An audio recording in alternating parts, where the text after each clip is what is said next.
प्यारे गुरुमुखों, शरीर नश्वर है, इसे एक न एक दिन नष्ट होना ही है, लेकिन आत्मा तो नित्य और शाश्वत है। शरीर तो इस आत्मा का लिबास है। जिस प्रकार से पुराने लिबास को उतार कर नया लिबास पहना जाता है, उसी प्रकार आत्मा भी एक शरीर को छोड़कर दूसरा शरीर धारण करती है। यदि मनुष्य शरीर और इंद्रियों का मोह करे तो फिर ऐसे नश्वर शरीर तो लाखों बार मिले और बिछड़ गए हैं। शरीर को भी कभी कोई स्थिर रख सका है जो इसे कोई रखेगा। इसलिए शरीर से सूरत को हटाकर उसे आत्मा की ओर लगाओ। तुम काल और माया के भय से बच जाओगे और निर्भय पद को प्राप्त करोगे। भगवान श्री कृष्ण जी महाराज जी फरमाते हैं कि खात्मा सबका अदम है और अदम से बुध है। आदमी का भागना तकदीर से बेशुद्ध है।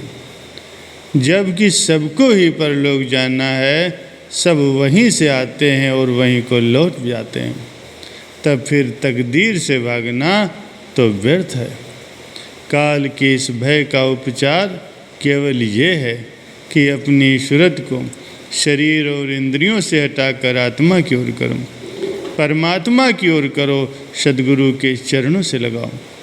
जब तक सूरत काल और माया के सामानों में अटकी रहेगी, उसका भय कभी भी दूर नहीं होगा।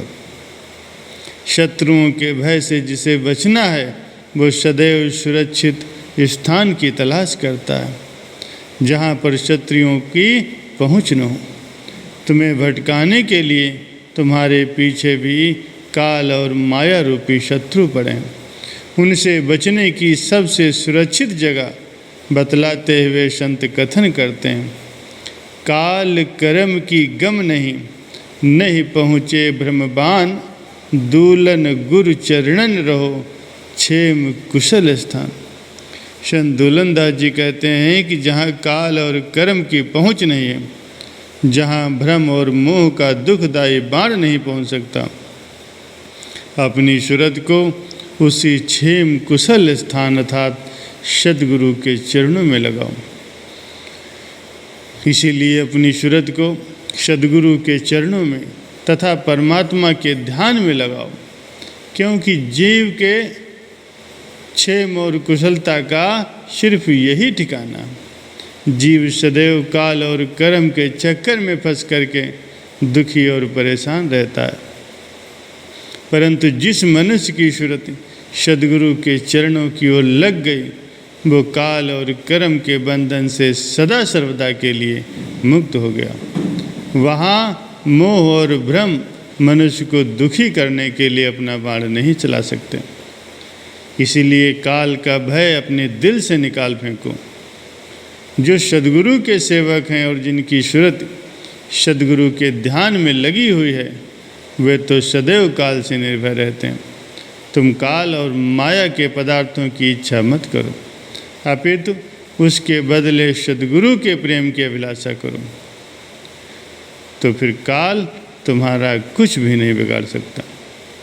आम संसारी मनुष्य माया के पदार्थों के लोभ और मोह में अपनी सूरत को लगाते हैं। इसीलिए काल का भय उन पर हर वक्त सवार रहता है। चाह के साथ चिंता का होना अनिवार्य है। जिस मनुष्य के दिल में माया के पदार्थों की चाह होगी, वो चिंता से कभी भी बच नहीं सकता। इसीलिए माया के सामानों की चाह मत करो। रहा जीवन निर्वाह का प्रश्न, यदि माया के पदार्थों की चाह न करें तो काम कैसे चलेगा? तो इसका उत्तर ये है कि प्रकृति के नियम के अनुसार जो माया के पदार्थों की कामना नहीं करता, तो माया के सामान स्वयं ही उसके पीछे पीछे जाते हैं। उदाहरण के लिए शरीर और छाया का संबंध है। छाया शरीर को कभी नहीं छोड़ सकती। जहाँ शरीर जाएगा, छाया अपने आप उसके साथ साथ जाएगी। इसके विपरीत यदि कोई छाया के पीछे दौड़ने लगे और उसे पकड़ना चाहे, तो छाया कभी भी हाथ नहीं आ सकती। सही ढंग ये है कि छाया की ओर पीठ कर लो और सूर्य की ओर मुख कर लो, बस छाया स्वयं ही तुम्हारे पीछे पीछे आ जाएगी। ठीक इसी प्रकार माया तो आत्मा की छाया है, दासी है। आत्मा को उसके पीछे भगने की क्या आवश्यकता है?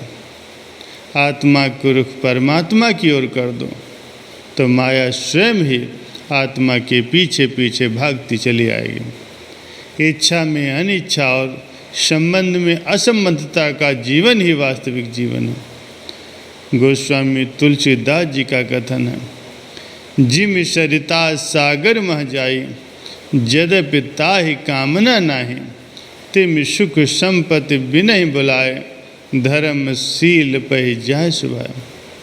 जिस प्रकार समस्त नदियाँ दौड़ दौड़ कर समुद्र की ओर जाती हैं, यद्यपि समुद्र को उनकी कोई कामना नहीं होती और न ही वो उन्हें अपनी ओर बुलाता है, वो तो अपने आप में मस्त है, गंभीर है, नदियाँ ही उसके पास जाने को आतुर रहती हैं। उसी प्रकार जो मनुष्य धर्म में अर्थात भक्ति मार्ग में दृढ़ है, संसार की संपत्ति और संसार के सुख उसके बिना बुलाए ही अर्थात उसकी बिना इच्छा किए ही उसकी ओर सहज स्वभाव ही खींचे चले जाते हैं।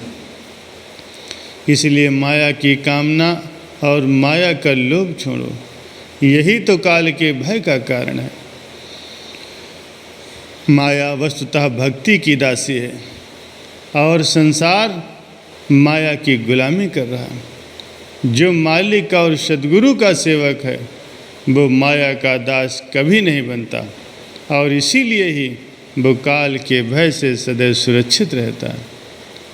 यही बात भगवान श्री कृष्ण जी ने गीता में उपदेश में कही है, जैसे दरिया के मिल जाते हैं साकिन बहर में, मोहब हो जाती है जिसके दिल में सारी ख्वाहिशें, जिंदगानी चैन से कटती है ऐसे शख्स की, तालिबे दुनिया की किस्मत में नहीं आसूदगी। जिस प्रकार अनेकों नदियाँ सब ओर से परिपूर्ण और अचल प्रतिष्ठा वाले समुद्र में उसको विचलित न करते हुए समा जाती हैं, उसी प्रकार समस्त कामनाएं जिस स्थिर प्रज्ञ पुरुष में किसी प्रकार का विकार उत्पन्न किए बिना ही समा जाती हैं, उसी का जीवन सुख और शांतिपूर्ण व्यतीत होता है। इसके विपरीत जो मनुष्य सांसारिक पदार्थों और माया के सामानों की कामनाओं को अपने दिल में बसाए रखता है, ऐसे मनुष्य सुख और शांति कभी भी प्राप्त नहीं कर सकता। इसीलिए समस्त सांसारिक कामनाओं को त्याग कर माया के लोभ और मोह को और काल के भय को अपने दिल से निकाल कर फेंक दो, अपनी सूरत को गुरु चरणों में लगाओ। यही सुख शांति को प्राप्त करने का रहस्य। इसीलिए तुम्हें अपनी सूरत को सद्गुरु के चरणों में लगाते हुए काल के भय से कभी भी भयभीत नहीं होना चाहिए। काल का भय तो उनके लिए है जो परमात्मा को विस्मृत किए हैं, जिन्होंने अपना चित्त माया में दे रखा है तथा जो माया के गुलाम बने हैं। जिसने काल के भय को दिल में बसा रखा है वह जीवित होकर भी मुर्दे के समान है। इसके विपरीत जो काल से निर्भय रहता है वो मर कर भी जीवित है और अमर है।